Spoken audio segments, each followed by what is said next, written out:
Evangelho de Lucas, capítulo 7.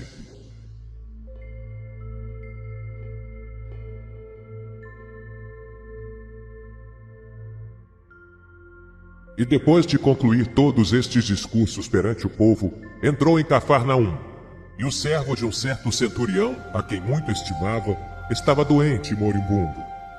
E quando ouviu falar de Jesus, enviou-lhe uns anciãos dos judeus, rogando-lhe que viesse curar o seu servo. E chegando ele junto de Jesus, rogaram-lhe muito, dizendo: é digno de que lhe concedas isto, porque ama a nossa nação, e ele mesmo nos edificou a sinagoga. E foi Jesus com eles. Mas quando já estava perto da casa, enviou-lhe o centurião uns amigos, dizendo-lhe: Senhor, não te incomodes, porque não sou digno de que entres debaixo do meu telhado. E por isso, nem ainda me julguei digno de ir ter contigo. Dize, porém, uma palavra, e o meu criado sarará.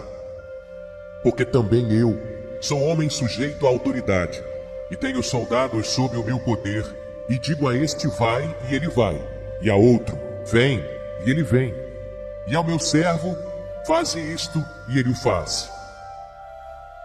E ouvindo isto, Jesus maravilhou-se dele, e voltando-se disse à multidão que o seguia: digo-vos que nem ainda em Israel tenho achado tanta fé.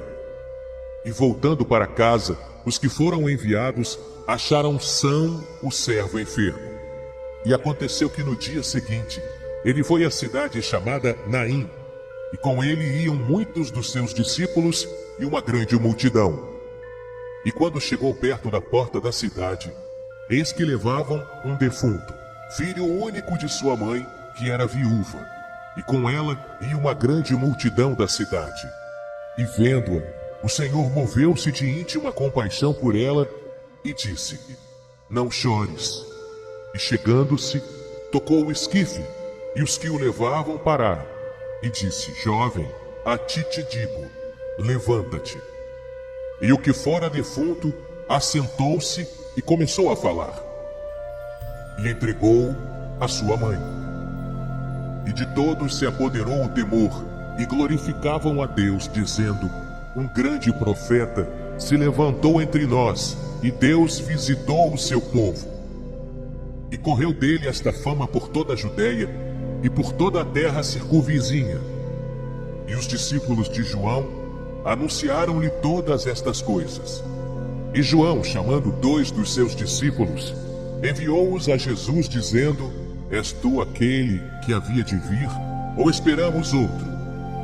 E quando aqueles homens chegaram junto dele, disseram: João o Batista enviou-nos a perguntar-te: és tu aquele que havia de vir, ou esperamos outro?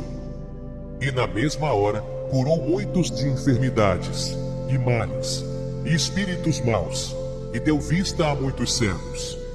Respondendo então Jesus, disse-lhes: ide e anunciai a João o que tendes visto e ouvido, que os cegos veem, os coxos andam, os leprosos são purificados, os surdos ouvem, os mortos ressuscitam, e aos pobres anuncia-se o Evangelho.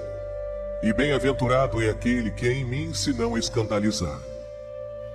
E tendo-se retirado os mensageiros de João, começou a dizer à multidão acerca de João: que saístes a ver no deserto? Uma cana abalada pelo vento? Mas que saístes a ver? Um homem trajando de vestes delicadas? Eis que os que andam com preciosas vestiduras e em delícias estão nos passos reais. Mas que saístes a ver? Um profeta? Sim, vos digo, e muito mais do que profeta. Este é aquele de quem está escrito: eis que envio o meu anjo diante da tua face, o qual preparará diante de ti o teu caminho. E eu vos digo que entre os nascidos de mulheres não há maior profeta do que João o Batista, mas o menor no reino de Deus é maior do que ele. E todo o povo que o ouviu e os publicanos, tendo sido batizados com o batismo de João, justificaram a Deus. Mas os fariseus e os doutores da lei rejeitaram o conselho de Deus contra si mesmos, não tendo sido batizados por ele. E disse o Senhor: A quem, pois, compararei os homens desta geração, e a quem são semelhantes? São semelhantes aos meninos que, assentados nas praças, clamam uns aos outros e dizem: Tocamo-vos flauta, e não dançastes. Cantamo-vos lamentações, e não chorastes. Porque veio João o Batista, que não comia pão nem bebia vinho, e dizeis: Tem demônio.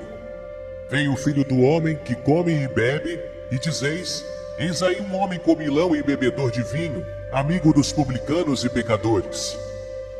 Mas a sabedoria é justificada por todos os seus filhos. E rogou-lhe um dos fariseus que comesse com ele. E entrando em casa do fariseu, assentou-se à mesa. E eis que uma mulher da cidade, uma pecadora, sabendo que ele estava à mesa em casa do fariseu, levou um vaso de alabastro com unguento. E estando por detrás aos seus pés, chorando, começou a regar-lhe os pés com lágrimas, e enxugava-lhes com os cabelos da sua cabeça, e beijava-lhe os pés, e ungia-lhes com o unguento. Quando isto viu o fariseu que o tinha convidado, falava consigo dizendo: Se este fora profeta, bem saberia quem e qual é a mulher que lhe tocou, pois é uma pecadora. E respondendo, Jesus disse: Simão, uma coisa tenho a dizer-te. E ele disse: Dize-a, mestre. Um certo credor tinha 2 devedores. Um devia-lhe 500 dinheiros e outro 50. E não tendo eles com o que pagar, perdoou-lhes a ambos. Dize, pois, qual deles o amará mais? E Simão respondendo disse: Tenho para mim que é aquele a quem mais perdoou. E ele lhe disse: Julgaste bem. E voltando-se para a mulher, disse a Simão: Vês tu esta mulher? Entrei em tua casa e não me deste água para os pés. Mas esta regou-me os pés com lágrimas e os enxugou com os cabelos de sua cabeça. Não me deste ósculo, mas esta, desde que entrou, não tem cessado de me beijar os pés. Não ungiste a cabeça com óleo, mas esta ungiu-me os pés com unguento. Por isso te digo que os seus muitos pecados lhe são perdoados, porque muito amou. Mas aquele a quem pouco é perdoado, pouco ama. E disse-lhe a ela: Os teus pecados te são perdoados. E os que estavam à mesa começaram a dizer entre si: Quem é este que até perdoa pecados? E disse a mulher: A tua fé te salvou. Vai-te em paz.